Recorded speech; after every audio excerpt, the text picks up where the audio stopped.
Quand à 2-0, d'un coup, ils se mettent à retrouver une position habituelle chez eux, c'est-à-dire à redescendre, à essayer de sortir les ballons, de jouer en contre, j'en suis à me demander, mais ils se sont dit quoi? Genre, si jamais on arrive à marquer vite, on relaisse à nouveau le ballon à l'autre et puis on attend pour jouer en contre.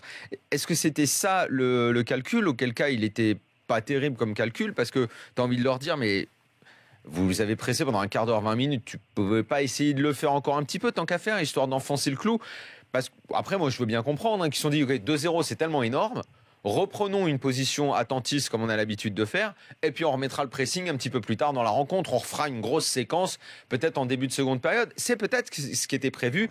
Et le plan que Benzema a foutu en l'air avec son action de classe à la 41e. Ouais.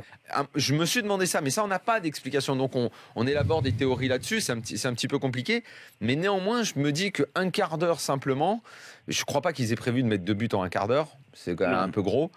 Mais je me dis qu'ils auraient dû pousser un petit peu plus que ça quand même.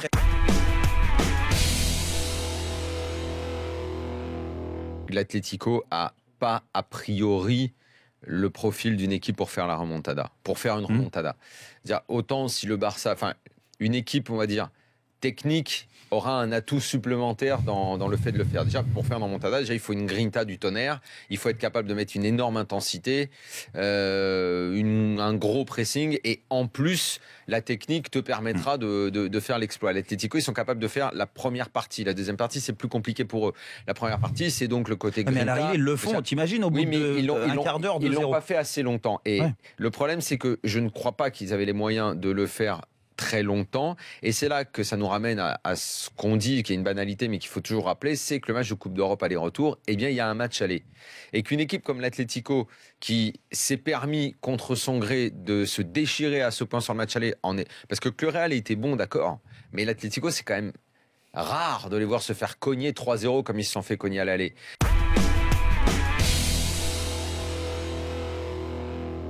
Au Real Madrid, il y avait tout en place. Il connaît la maison par cœur. Il a la confiance énorme de son président.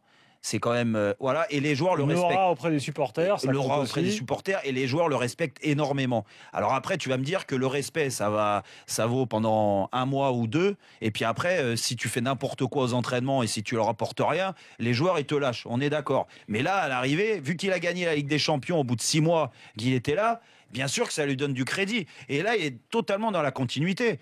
Donc oui, il fait partie des grands entraîneurs aujourd'hui. Maintenant, de dire que c'est le meilleur entraîneur français ou le meilleur entraîneur européen, moi j'attendrai un peu, parce que c'est toujours compliqué. Ça, ce genre de questions, sur quelle base C'est toujours, voilà, c'est toujours compliqué. Bon. Moi, ce qui ressort de Zidane... En tout cas, il est en train de se faire déjà un palmarès. Ce qui retourne, déjà, tu as le palmarès, mais bon, le palmarès encore, mais bon, quand tu as le Real Madrid, bien sûr que tu dois gagner.